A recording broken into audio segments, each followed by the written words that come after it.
À 24 ans seulement, William Charland a décidé de se lancer en agriculture et sans reprendre la ferme familiale. Un choix audacieux dans un milieu où la majorité des jeunes agriculteurs héritent d'une entreprise déjà établie. Depuis 5 ans, il bâtit son projet à force de travail, déterminé à se faire une place dans un secteur exigeant. En 2025, j'ai fait avoine, soya puis du foin.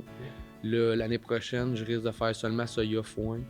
Il y aurait possibilité de faire du maïs, mais je suis pas encore équipé pour ça. Fait que pour l'instant, j'en ferai pas. Mais partir de zéro comporte son lot de défis. L'accès à la terre demeure l'un des plus grands obstacles. Le prix des terrains agricoles atteint des sommets, rendant l'achat presque inaccessible pour la relève. Comme plusieurs jeunes producteurs, il doit se contenter de louer ses terres. Déménager ici, là j'ai loué beaucoup de terre alentour, j'ai grossi ça. À cela s'ajoute une réalité économique difficile. Les marges de profit sont minces et les revenus souvent insuffisants pour assurer une stabilité financière. Dans ces conditions, assurer la survie d'une entreprise agricole devient un véritable défi. À Wheaton, certains agriculteurs tentent justement de changer leur façon de faire. C'est le cas de Denis Grenier qui travaille actuellement au développement d'une application destinée à faciliter la vente de produits agricoles. Son objectif, réduire les intermédiaires et surtout limiter les pertes financières liées aux transactions. On s'est dit, nous on a déjà un commerce, on a la fromagerie, le restaurant, bon laitier. Fait qu'on, quand le monde vient de payer, il y a toujours la fameuse carte de crédit que le monde ne connaisse pas, qu'eux autres ils ont des ristournes, mais que le commerçant ils n'ont pas de ristournes. Nous, on a une perte de 3,5% sur l'application d'une carte de crédit, plus la job que ça se fait en arrière pour le travail. Enseignant à l'Institut de technologie agroalimentaire du Québec, Benoît Davio est d'avis que les plateformes numériques peuvent aider. Que les marges de rentabilité ont baissé. Aujourd'hui, on parle de marge de rentabilité autour de 3 à 5 quand on est chanceux de marge. Bien, il y a 25, 30, 35 ans, on pouvait aller à 30. Donc, c'est sûr que c'est mathématique, tout ça. Mais c'est vrai dans tous les secteurs d'activité économique.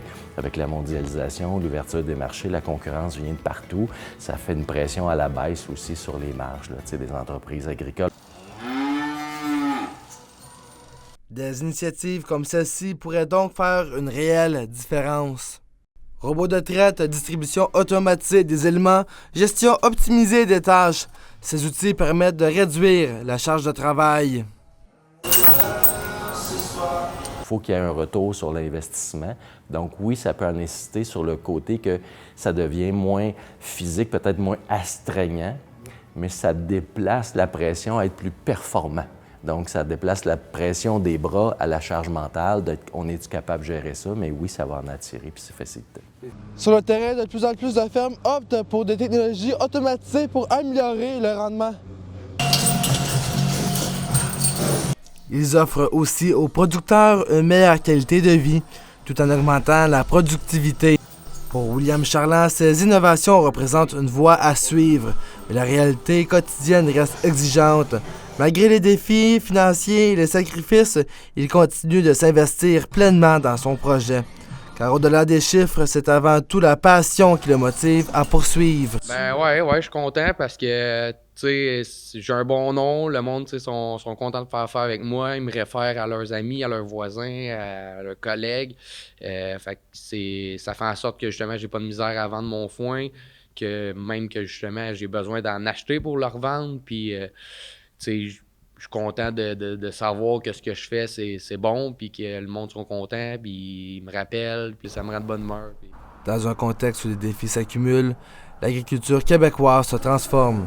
Entre innovation technologique et adaptation constante, les producteurs doivent redoubler d'efforts pour assurer leur avenir. Pour la relève comme William Charland, l'innovation n'est plus une option, mais bien une nécessité pour la pérennité agricole. William Béchard, le Pigeon Direct, Saguenay.